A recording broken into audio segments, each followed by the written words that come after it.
오늘 말씀은 예수님께서 3년에 걸친 공생의 기간 동안 행하신 여러 기적 가운데 최초로 맨 처음으로 행하신 기적 사건입니다.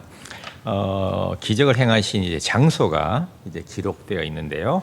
바로 갈릴리 가나라고 기록되어 있습니다.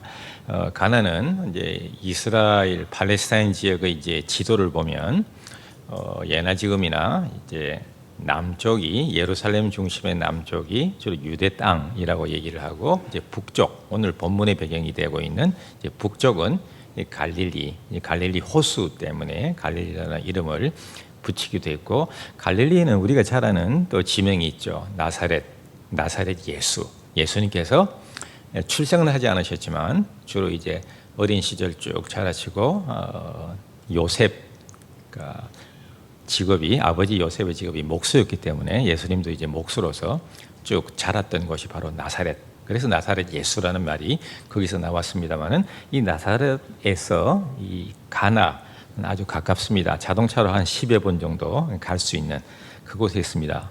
어찌 보면 갈릴리에서도 갈릴리는 북쪽 조금 이제 시골 지역이고 시골에서도 가나는 좀 더 이제 변두리라고 볼 수가 있죠. 예수님께서 왜 최초의 기적 사건을 예루살렘 중심에 많은 사람들의 주목을 받는 곳이 아닌 어찌 보면 약간 변방에서 그 기적을 행하셨을까라는 생각을 가끔씩 하곤 합니다. 주님은 외적인 그런 번화한 그런 것을 기대하는 것이 아니라 약해 보이지만 어찌 보면 그런 곳을 찾으셨던 그런 생각을 해보기도 합니다. 아무튼 우리가 잘 아는 가나에서의 기적 사건, 물로 포도주 만드신 사건, 이 사건이 오늘을 살아가는 우리에게 어떤 교훈과 어떤 도전을 주고 있는지 함께 생각해 보려고 합니다. 오늘 이제 가나 혼인잔치 배경을 알기 위해서는 이제 본문 2장, 요한복음 2장 1절과 2절을 살펴볼 필요가 있습니다. 이렇게 기록되어 있습니다. 사흘째 되던 날 갈릴리 북쪽 갈릴리 가나에 혼례 혼인잔치가 있고 예수님의 어머니도 거기 계시고 즉 예수님의 어머니가 이미 혼인잔치에 예수님보다 먼저 이미 와 계셨다라고 하는 뜻이에요. 자, 예수님 어머니가 먼저 와 계셨는데 2절에 보면 그 이후에 예수님과 제자들 즉 12제자들도 그 혼인잔치에 초청을 받았다라고 오늘 본문은 시작을 하고 있습니다.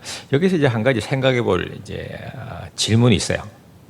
마리아와 예수님이 이 오늘 혼인잔치의 주인공인 신랑과 신부와 어떤 관계일까? 다시 말하면 그냥 지나가는 그냥 그렇게 알고 지내는 평범한 그런 단순한 하객 자격으로 참여했을까? 아니면 하객 이상의 좀 더 가까운 관계일 가능성은 없을까라고 하는 점입니다. 얼핏 보면 그냥 일반적인 하객처럼 보이지만 본문을 찬찬히 읽어보면 아하, 마리아와 예수님이 신랑 신부 오늘 그 신혼부부와 그냥 일반적인 그냥 그렇고 그런 관계 이상의 아주 가까운 밀접한 관계였음을 우리로 하여금 짐작하게 하는 즉 합리적인 추측을 가능하게 하는 몇 가지 단서들이 오늘 본문에는 숨어 있다고 생각합니다. 첫째, 마리아가 일반적인 그냥 평범한 하객이라면 오늘 본문에 우리가 이미 읽어보았습니다만은 포도주가 떨어져 갖고 그냥 온 난리를 칠 때 구태여 그 문제를 해결하려고 백방으로 그 문제를 해결하려고 나섰을까라고 하는 점입니다. 여러분들 일반 하객이라면 그 결혼식 피로 인해서 음식이 동이 나든 말든 접대용 음료가 떨어지든 말든 상관할 바가 없죠. 그건 저들이 알아서 할 일이지. 근데 오늘 포도주가 떨어졌을 때에 예수님의 어머니 마리아가 보인 모습을 보면 일반적인 하객은 아니겠다라는 추측이 드시죠. 안 드시는가 봐요. 여러분들 하여금 드실 수 있도록 제가 설명해 가겠습니다. 우선 이 문제를 해결하려고 백방으로 노력했다. 두 번째 단서가 뭐냐면 예수님이에요. 예수님이 무려 오늘 본문을 보면 제자들이라고 되어 있죠. 제자들 복수로 되어 있어요. 예수님의 제자들이 몇 분이죠? 12명. 여러분들 이런 생각 해보셨어요? 일반적인 결혼식에 하객으로 참여하는데 12명을 더 데리고 간다? 있을 수 있을까요? 없죠. 상식적으로. 감사해요. 호응해 주셔서. 예수님이 이 혼인잔치의 축의금을 얼마나 많이 하셨는지는 모르겠지만 12명을 데리고 간다? 있을 수 없는 일이에요. 한 명을 데리고 가도 눈치 보이죠. 2명을 데리고 가면 이 눈치가 많이 보이고, 근데 12명이란요? 가능한 일일까요? 이 두 가지 점만 보더라도 아하, 마리아와 예수님과 여기는 뭐 어머니와 아들지간이니까 어쨌든 육신적으로는 마리아와 예수님과 이 오늘 혼인잔치의 주인공인 신랑 신부와의 관계가 일반적인 그냥 평범한 관계는 아닐 가능성이 매우 높아졌죠. 감사해요. 이제 많이 호응해 주셔서. 근데 또 하나의 결정적인 단서가 성경에 나와 있습니다. 어디에 나와 있느냐? 요한복음 19장 25절이에요. 우리 같은 요한복음인데 이렇게 기록되어 있죠. 요한복음 19장 25절을 제가 한번 읽어볼게요. 자, 예수의 십자가 곁에는 그 어머니 누구죠? 마리아와 누가 있죠? 이모가 있었다고 기록되어 있어요. 이 말은 여러분들 아마 처음 이 구절을 뭐 눈여겨 안 보셨으면 처음 아마 이게 눈에 확 닿을 수도 있을 거예요. 아, 예수님에게 누가 있었다고요? 이모가 있었어요. 이모라고 하면 마리아의 자매 관계죠. 마리아의 자매 관계인데 아마도 추측건대는 마리아의 여동생일 가능성이 높다고 판단해요. 자, 그렇다면 문제가 좀 더 좁혀지죠. 오늘 결혼식의 주인공인 신랑과 신부와 마리아의 관계, 그리고 신랑 신부와 예수님과의 관계가 많이 좁혀져요. 어떻게 좁혀지느냐? 신약학자들은 이 몇 가지 이제 성경의 내적인 증거를 가지고 추측하기를 그 당시가 남성 위주의 사회였잖아요. 신부 쪽이라면 그렇게 아마 불가능할 것이라고 봐요. 남성 위주의 사회였으니까 남자 쪽, 즉 신랑 쪽 친척일 것이라고 봐요. 더 정확하게는 오늘 본문에 나와 있는 이 신랑이 누구일까? 신랑이 누구냐면은 바로 마리아의 여동생의 누구일까요? 아들. 감사해요. 너무 잘 대답하셨어요. 역시 동네가 동네인지라 달라요. 네, 동네가 동네인지라 마리아의 여동생의 아들. 그렇다면 이 신랑이 마리아의 뭐가 되는 거죠? 조카가 되죠. 조카인데 무슨 조카예요? 이정이에요, 고정이에요? 이정 조카가 되죠. 감사해요. 너무 잘 대답하시고. 자, 그렇다면 이 신랑과 예수님과의 관계는 어떻게 되죠? 예, 이제는 촌수를 따집니다. 사촌이에요. 사촌. 이종 사촌이죠. 그러니까 예수님이 사촌 형이 되고 육신적으로는 이 신랑이 예수님의 사촌 동생. 자, 그러면 이제 해결이 되죠. 포도주가 떨어졌을 때 이 문제를 해결하려고 이모인 마리아가 막 백방으로 이 포도주를 어떻게 그냥 이 포도주가 동인한 걸 해결하려고 나선 것도 이해가 되고 예수님이 12명을 이끌고 가도 문제가 안 되는 것이 이해가 되시죠? 예, 감사해요. 오늘 설교 여기서 중단해도 되겠어요. 그래서 이제 왔는데 문제가 발생하죠. 어떤 문제인가? 포도주가 동이나요. 뭐 여러분들 그냥 지금 우리는 그냥 포도주 떨어졌구나. 그러면 빨리 전화해갖고 퀵 서비스, 그죠? 빨리 갖다 주세요. 아니면 가까이에 있는 편의점이나 아니면 쫓아가거나 아니면 슈퍼마켓에 전화해서 빨리 딜리버리 해달라고 요청할 수도 있었겠지만 이때는 그런 서비스가 전혀 없죠. 전혀 없죠. 그러니까 훨씬 더 떨어진 포도주를 구하기가 매우 어려운 상황이었어요. 더더구나 이 포도주는 예수님 당시의 결혼식에서 매우 중요한 역할을 감당하던 그런 필수품이에요. 조금 더 부연 설명을 하면 이 결혼식은 예수님 당시의 결혼식은 지금 우리의 결혼식과는 조금 달라요. 오늘 주보에 우리 반주자 결혼식 광고도 제가 봤습니다만은 지금 우리의 결혼식은 기껏해 한 3시간 그죠? 3시간 내에 다 끝나는 어찌 보면 약간 밀어내기식의 그런 결혼 예식이라면 예수님 당시의 결혼식은 전혀 그런 게 아니었어요. 얼마나 결혼식을 오래 했는고 하니 안 믿어지실 거예요. 일주일씩 했어요. 7일간. 7일간 하다 보니까 이것은 단순히 신랑 신부 양가 집안의 혼인 예식이기도 하지만 일주일 동안 온 동네 사람, 원근 각처의 모든 사람들이 다 함께 참여하는 동네 잔치와도 같은 그런 의미의 혼인 예식이었고, 더더구나 이 혼인 예식에서 물이 귀한 지역이잖아요. 물이 귀하니까 또 더더구나 환경이 어떤가요? 모래, 그 다음에 먼지, 그리고 샌들을 신고 다녔거든요. 샌들을 신고 다니다 보니까 외출하고 들어오면, 물론 그래서 이제 여러분들이 두건 같은 거를 많이 쓰기도 하죠. 왜냐하면 눈만 가리고, 왜냐하면 흙먼지가 너무 많으니까. 그 지리적인 환경 때문에 이제 그런 이제 의복이 생겨날 수밖에 없었는데, 이제 이런 상황 속에서 포도주가 귀한 지역에서 이 포도주가 동이 난 거예요. 이 포도주는 잔치의 분위기를 돋우는데 매우 중요한 역할을 했어요. 잠언에도 보면 그런 구절이 나와요. 포도주가 떨어지면 흥이 없다, 기쁨이 없다. 포도주는 기쁨과 흥을 돋우는데 매우 중요한 역할을 했는데 바로 그 포도주가 떨어졌어요. 이것은 단순히 양가 집안의 조금 난처한 정도가 아니에요.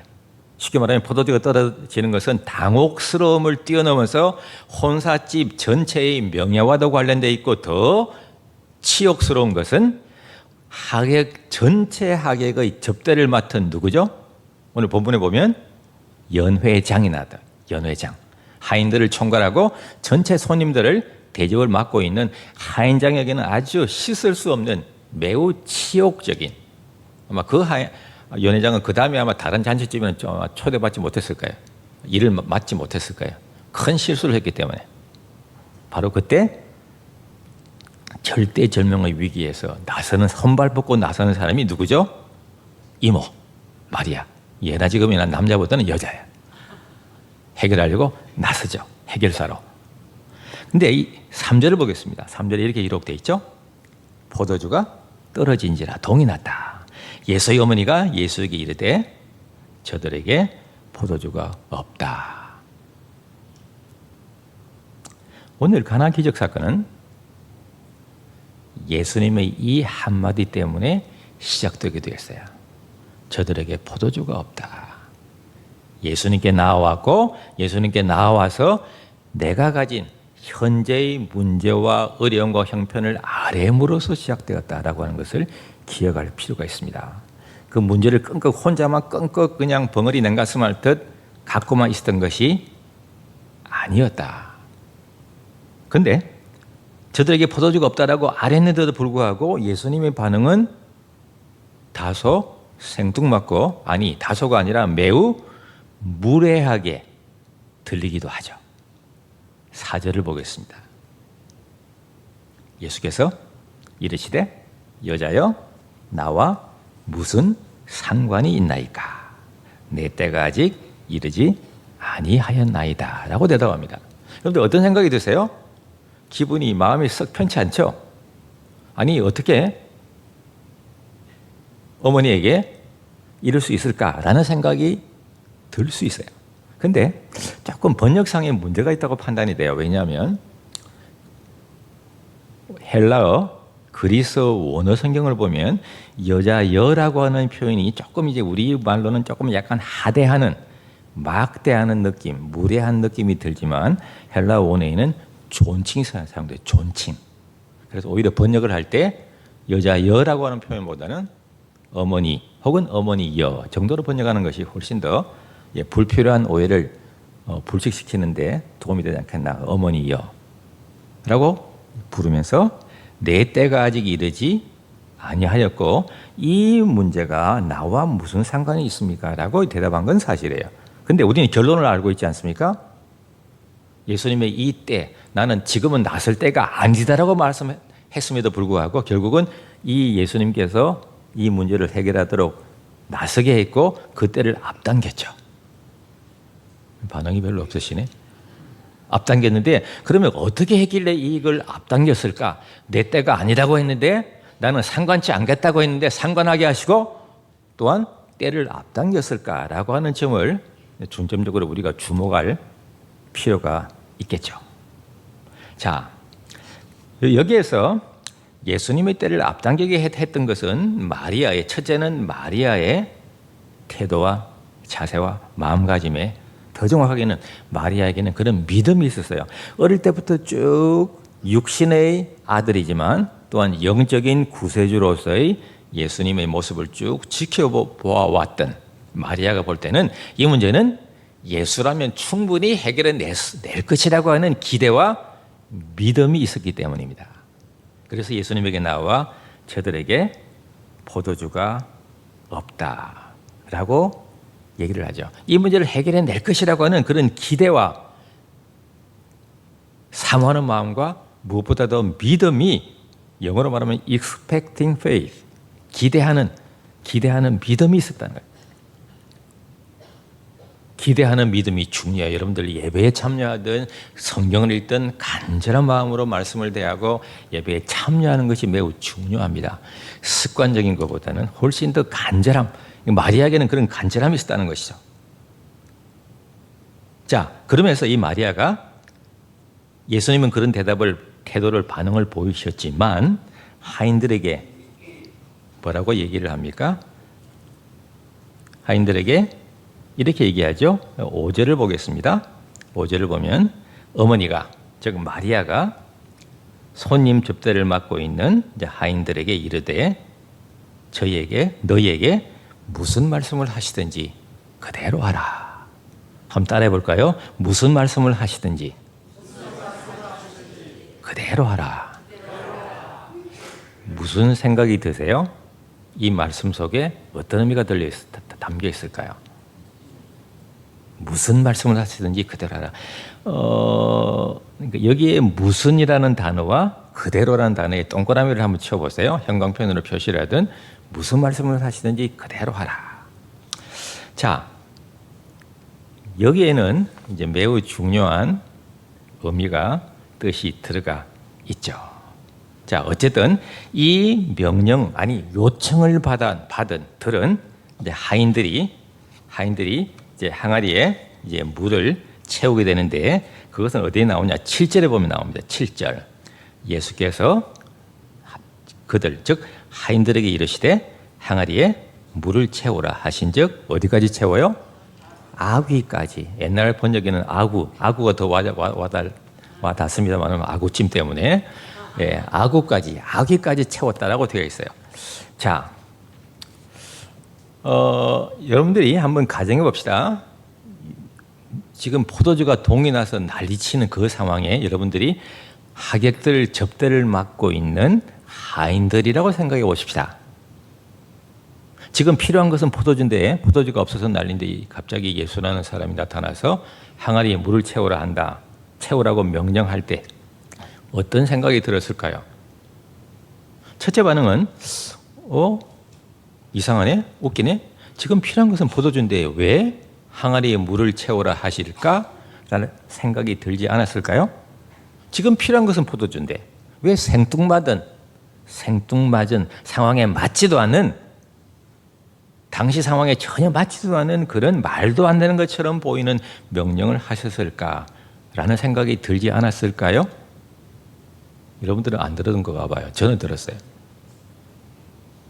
맞지도 않는 이 말씀을 왜 할까? 그런데 중요한 것은 이 하인들이 그 항아리의 물을 어디까지 채워요? 아귀까지 채워요. 아귀까지. 영어로 말하면 up to the brim, 끝까지, 맨 위에까지 찰랑찰랑 차고 넘칠 때까지. 일본어가 확 와닿죠. 이빠이. 네, 이빠이 하면 확 와닿아요. 그죠? 이빠이. 이빠이. 나이 드신 분들은 금방 와닿죠. 저도 그렇지만 이빠이 채웠어요. 이 도랑아리 크기가 오늘 뭐 초등학교 산수 시간은 아니지만 대충 말씀드리면 이 도랑아리 하나가 사이즈가 80리터에서 120리터가 들어갑니다. 이게 6개가 있어요. 여러분들 성지에 가보시면 지금도 이 도랑아리에 화면에 나오네요. 감사합니다. 이 도랑아리 크기가 상당히 큽니다. 지금도 이렇게 돌로 된 것도 있고 아니면 진흙으로 만든 것도 두 가지 종류가 있는데 어쨌든 사이즈가 상당히 크다. 이게 무려 6개나 있었다. 여기에 물을 어디까지? 하구까지 채워요. 하구까지. 자, 또 하나의 이제 질문. 여러분들이 그 당시 하인이라면 예수님께서 항아리에 물을 채우라 했을 때 어느 정도 채웠을까요? 대답하지 마세요. 여러분들 믿음의 분량이 드러나니까 속으로만 자, 정했죠? 어떤 사람들은 하나 절반 채웠을 것 같아요. 어떤 사람들은 4분의 3. 저 같으면 한 절반. 왜 그럴까요? 반신반의했으니까.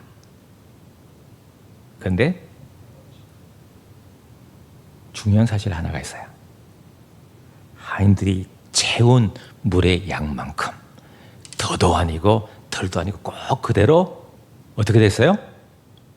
물이 포도주로 바뀌었어요. 만약 하인들이 별로 웃기는 사람 다 보겠네 라고 생각하고 물 그냥 담는 신용만 흉내만 내고 밑에만 적당하게 그냥 고일 정도만 채웠다면 그들은 여전히 계속 포도주가 모자라는 어려운 가운데 지냈을 거예요. 근데 하인들이 아귀까지 이빠이 가득 채웠어요. 자, 이게 우리에게 이제 어떤 교훈과 의미를 지니나라고 하는 점이에요.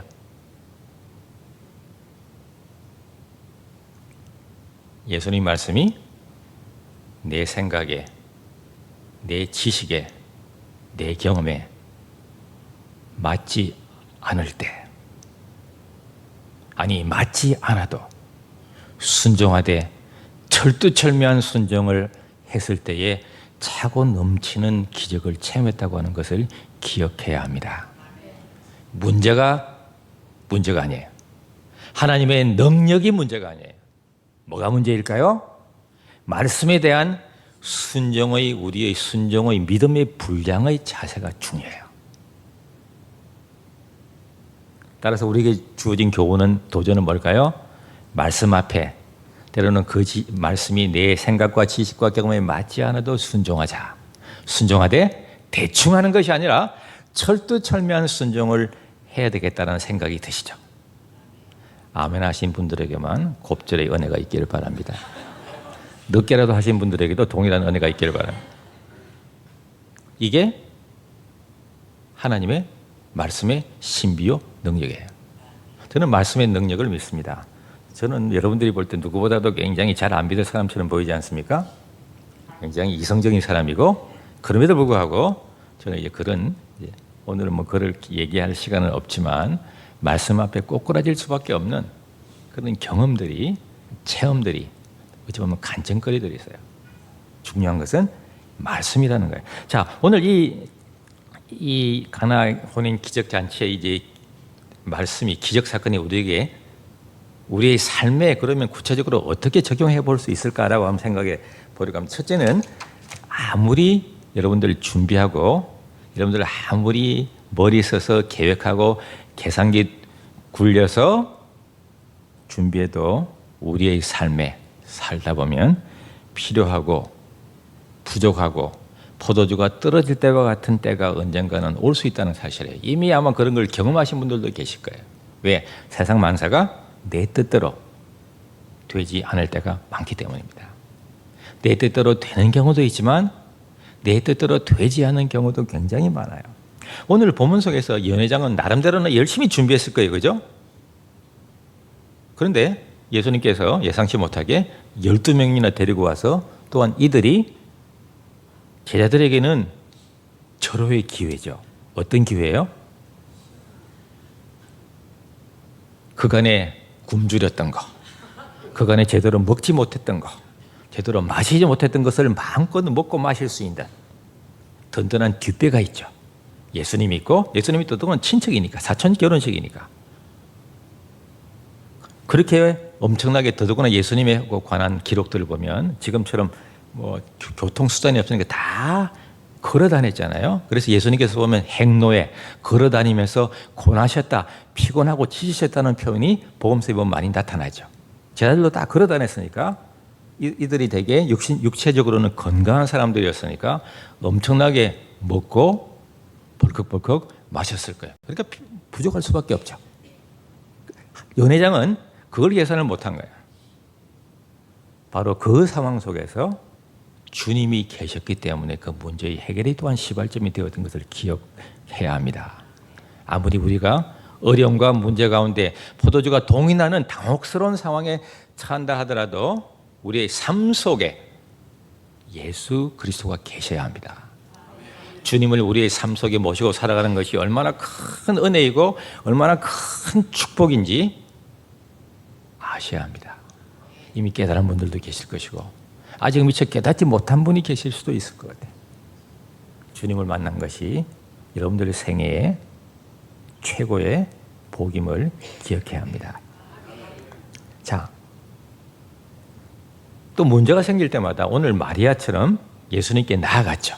나아가서 어떻게 했어요? 아뢰었죠. 어떻게 아뢰었을까요? 저들에게 포도주가 없다. 우리에게 포도주가 떨어졌다라고 아뢰었어요.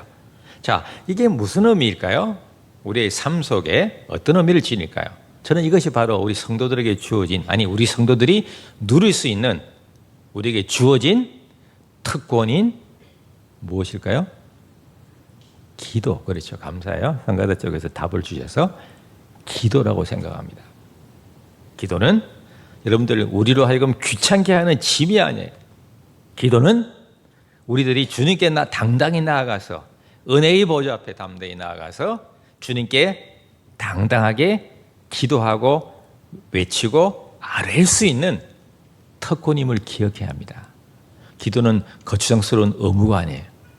특권이에요. 한번 따라해 봅시다. 기도는 특권이다. 저는 원래 이제 그 신학을 하기 전에 이제 서울에서 고등학교 영어 교사 생활을 했습니다. 뭐 오래는 안 했지만 교사 하다가 이제 신학교 장신대 들어왔는데 제가 이제 1989년 1월, 그러니까 그때는 신학대학원 3년 과정인데 우리가 2년 마치고 겨울 방학 때 89년 1월 달에 학생들이 한 27, 8명, 30명 조금 안 되는데 33박 34일 동안 한 달 조금 넘게 싱가포르, 인도, 인도네시아, 네팔 4개국을 이제 주로 이제 주 타겟은 싱가포르와 인도였습니다만은 선교 현장 실습 여행을 갔어요. 그때 제가 이제 전체 팀원의 팀장을 맡아서 영어를 조금 한다고 저를 이제 팀장으로 세워줬기 때문에 팀장을 맡아서 우선 서울에서 싱가포르 에어라인 SQ 라인을 타고 싱가포르까지 가는데 그때는 해외 88년 서울올림픽 이후에 해외 자유화가 처음 열려갖고 이제 막 처음으로 해외 나간 거예요. 저도 처음 나갔어요. 그때는 그냥 나가는 게 아니고 장충동 어디 가서 또 무슨 교육도 받고 나가야 됐어요. 교육도. 그러니까 나가서 뭐 북한 사람들 만나면 어떻게 해야 되는지 뭐 그런 사상 교육도 받고 나갔을 때예요. 그러니까 그때 처음 나갔는데 싱가포르 이제 라인을 타고 가는데 제가 앞쪽에 앉았어요. 스튜어디스가 와요. 기내식을 주는 거예요. 뭘 먹겠냐고 했을 때 제가 뭐라고 한 줄 아세요? No thanks. 안 먹어도 됩니다. 영어 조금 하는 제가 no thanks 하니까 나머지 학우들도 다 no thanks. 왜 제가 안 먹어도 된다고 괜찮다고 했는 줄 아세요? 돈 내는 줄 알았어요. 처음이라고 하는데 처음. 오리엔테이션을 받지 못했기 때문에 물론 그 이후로는 악착같이 잘 챙겨 먹고 있습니다만 이 얘기를 왜 하느냐? 우리가 산 비행기 표에는 당연히 기내식을 당당하게 요구해서 먹을 수 있는 또 필요하면 더 먹을 수도 있는 그런 특권이 고난이 주어져 있음에도 불구하고 그걸 행사를 못한 것이죠. 여러분들 기도는 우리의 특권이에요. 여러분들 우리에게 주어진 놀라운 세상 사람들은 전혀 알지도 못하는 주어지지도 않은 기도라는 특권을 주님 앞에 나와서 잘 행세할 수 있게 되기를 바랍니다. 문제 앞에서 실망하거나 좌절하는 것이 아니라 기도로 주님 앞에 나오는 여러분들이 되어야 합니다. 예레미야 33장 3절에 보면 이런 구절이 나오죠. 주님 말씀하시기를, 하나님 말씀하시기를, 너는 내게 부르짖으라. 내가 내게 응답하겠고 우리가 미처 알지 못하는 크고 은밀한 비밀한 일을 내게 보이리라. 하나님의 약속의 말씀이에요. 주님 전에 나올 때마다, 예배에 참여할 때마다 기대하는 마음, 사모하는 마음과 믿음으로, 특별히 시편 107편 9절에 보면 이런 구절도 나오죠. 저가 사모하는 영혼, 사모하는 마음을 만족해 하시고 줄인 영혼, 굶주리면 얼마나 모든 음식이 얼마나 맛있어요. 줄인 영혼에게 좋은 것으로 채워 주실 것이다. 하나님의 약속의 말씀이에요. 성도 여러분, 하나님의 말씀이 내 지식이나 내 경험에 맞지 않아도 말씀에 순종하는 여러분들이 될 수 있게 되기를 바랍니다.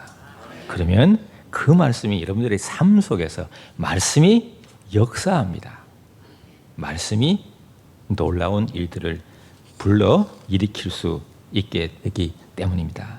내 생각만, 내 주장만 고집하면 말씀이 주는 신비로운 위로와 능력과 기적을 체험하지 못한다는 것이죠. 내 생각은 내려놓고 말씀 앞에 온전한 순종이 기적을 가져온다고 하는 사실을 기억해야 합니다. 많은 사람들이 신비스러운 현상, 기적을 쫓아다닙니다. 사실 예수 믿다 보면 기적이 나타날 수 있어요.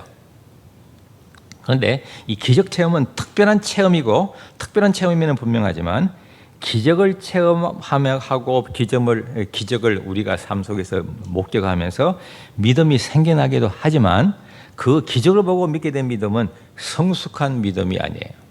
왜냐하면 시간이 지나면 그 기적을 경험한 것이 점점 기억이 약해지기 때문입니다. 기적을 통한 그 믿음은 생겨날 수는 있지만 기적을 통한 믿음은 우리로 하여금 주님께 가까이 나아가긴 하지만 그 믿음은 성숙한 믿음의 단계로 나아가는 긴 과정의 일부라고 하는 것을 기억해야 합니다. 우리가 출애굽할 때 이스라엘 민족을 기억하시죠? 엄청난 기적들을, 아니 우리의 생에 단 그 기적 가운데 하나만 체험해도 엄청난 기적일 텐데 이들은 수많은 기적을 체험하지 않았습니까? 출애굽하고 나올 때 마음이 바뀐 바로가 군대를 내보내죠. 군대가 추격해 옵니다. 절대절명의 위기 상황. 앞에는 검푸른 홍해 바다가 기다리고 있고 뒤에는 바로의 군대가 따라오고 있습니다. 어떻게 할까요? 도저히 이들이 할 수 있는 것이라고는 기도밖에 없었을 것입니다. 그 절대절명의 위기 상황 속에서 하나님은 앞에 놓여 있는, 아니 뒤에 놓여 있는 홍해 바다가 갈라지는 기적을 체험하게 하십니다. 무사히 지나간 다음에 그 다음에는 뒤쫓아오던 파라오의 군대가 홍해 바다에 완전히 수장되는, 벽처럼 서 있던 바다가 한순간에 합쳐지면서 수장되고 전멸되는 기적을 그들은 직접 보았고 직접 체험했습니다. 그게 다입니까? 또 있죠. 광야 40년 동안 낮에는 더울세라 구름기둥, 밤에는 추울세라 불기둥으로 인도하시고 보호하시고 도와주셨어요. 그게 다가 아니죠.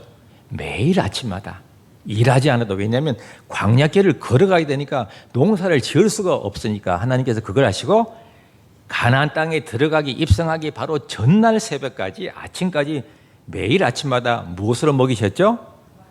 만나와 메추라기로 먹이셨어요. 어마어마한 기적들. 그거 우리가 그런 자리에 있으면 우리의 믿음이 엄청나게 커질 것 같죠. 사람이라는 게 그렇지 않습니다. 그때뿐이에요. 기적을 체험해도 시간이 지나면 그 기적에 대한 감격과 믿음이 약화되기 때문입니다. 영원히 지속되지는 않는구나라는 것이죠.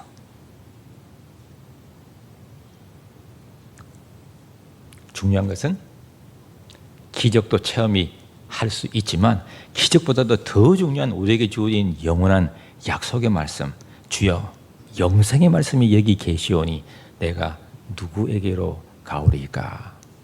말씀이 중요해요.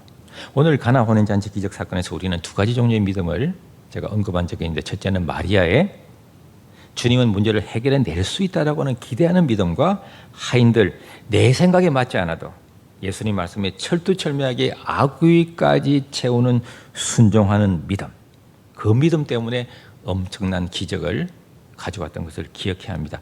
기적이 믿음을 낳는 것이 아니라 오히려 반대로 믿음이 기적을 낳았다는 것이에요.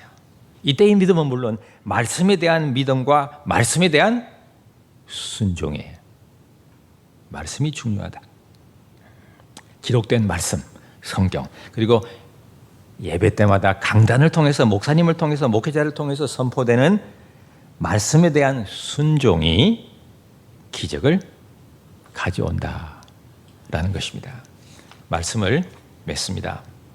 무슨 말씀을 하시든지 그대로 하라. 마리아의 고백처럼 우리 믿음의 분량 넓혀갈 수 있게 되기를 바라고, 하인들처럼 순종의 분량을 더 넓혀갈 수 있게 되기를 바랍니다. 항아리에 채운 물의 양만큼 더도 말고 덜도 말고 그대로 그 양만큼 포도주로 변했던 사건을 우리는 기억해야 합니다. 또 하나, 이 가나에서 포도주로 변한 물은 이렇게 마실 수 있는 식수가 아니에요. 무슨 말이냐? 이 물은 식수가 아니라 외출하고 들어오면, 왜냐하면 이곳은 먼지와 모래가 엄청나게 많고 또 도로 포장도 안 돼 있으니까 전부 다 흙먼지죠. 외출하고 들어오면 흙먼지를 뒤집어 쓰고, 그래서 이 터반이 그래서 나온 거예요. 눈만 보호하고 완전 뒤집어 쓰니까. 그래도 손발, 그리고 신발이 샌들이었잖아요. 그러니까 그걸 손발을 씻는 그런 허드렛용 물이에요. 마시면 안 되는 물이에요. 근데 그 물이 뭐로 바뀌어요? 포도주로 바뀌되, 그 포도주가 그렇고 그런 평범한 포도주였어요? 아니었어요? 아니었죠. 최고의 양질의 최고 품질의 포도주로 바뀌었습니다. 요한복음 2장 9절과 10절을 보겠습니다. 이렇게 돼 있죠. 9절 봅니다. 연회장은 물로 된 포도주를 맛보고도 어디서 나는지 알지 못하되, 몰라요. 하인들은 알죠. 물떠온 하인들은 알더라. 연회장이 신랑을 불러, 10절입니다. 사람마다 먼저 좋은 포도주를 내고 취한 후에는 낮은, 좀 질이 안 좋은 저급한 포도주를 내거늘 그때는 지금까지 좋은 포도주를 숨겨두었도다. 여러 가지 많은 이제 관찰이 가능해요. 이 구절에 보면, 첫째는, 예수님께서 만드신 이 물로 만든 이 포도주는 엄청난 최고 품질의 양질의 포도주구나. 더더구나 그 물은 허드렛용 물인데도 불구하고 양질의 포도주를 만들었고, 또 하나 이제 좀 흥미로운 관찰이 있어요. 뭐냐? 유대인들도 손님들이 술 취하면 저급한 술을 팔았구나. 한국 사람들만, 한민족만 특별히 심성이 악한 게 아니었구나. 공감하시죠? 특별히 우리를 너무 자학할 필요 없어요. 유대인들도 똑같았다. 사람들은 어디 사나 다 뭐예요? 똑같다는 사실을 확인하게 되어서 저는 감사했어요. 조금 이상한 적용이지만. 자, 끝으로 오늘 본문에서 변한 것은 항아리 껍데기가 아니에요. 항아리 속에 든 내용물이 변했습니다. 성도 여러분, 저는 여러분들의 신앙 연조가 얼마나 되는지 알지 못해요. 여러분들이 중요한 것은 우리의 신앙 연조가 10년, 20년, 30년 오래되면 오래갈수록 점점 더 우리가 누구를 닮아가야 될까요? 주님을 닮아야 합니다. 외모만 번지르하게 보이는 것이 아니라 우리 속 사람이 주님을 닮아가야 합니다. 바울은 우리를 너희는 그리스도의 편지, 너희는 그리스도의 대사, 너희는 그리스도의 향기, 구태여 예수 천당 불신 지옥이라고 외치지 않아도 우리가 살아가는 삶의 현장 속에서 사람들이 우리를 보면서 저 사람은 좀 다르네? 크리스천이었구나 라는 고백이 나올 수 있게끔 해야 되지 않을까요? 속 사람이 점점 예수 닮아가는 여러분들이 되어질 수 있게 되기를 바랍니다. 바르게는 우리의 가정과 성지교회가 가나 혼인잔치집과 같이 차고 넘치는 풍성한 기적을 체험하고 맛보는 잔치집 같은 오고 싶고 흥이 나고 신나는 그런 곳이 되어질 수 있게 되기를 주의 이름으로 축원합니다. 기도하겠습니다. 아버지 하나님, 우리의 삶 속에서 포도주가 떨어지는 위기 앞에서도 주님 놓치지 않게 하옵소서. 무슨 말씀을 하시든지 그대로 하라는 마리아 요청에 아귀까지 채웠던 무명의 하인들처럼 내 생각에 주의 말씀이 맞지 않아도 주의 말씀에 철두철미하게 순종함으로 말미암아 늘 차고 넘치는 풍성한 혼인 잔치집 같은 우리 가정과 교회가 되게 하옵소서. 예수님 이름으로 간절히 기도하옵나이다. 아멘.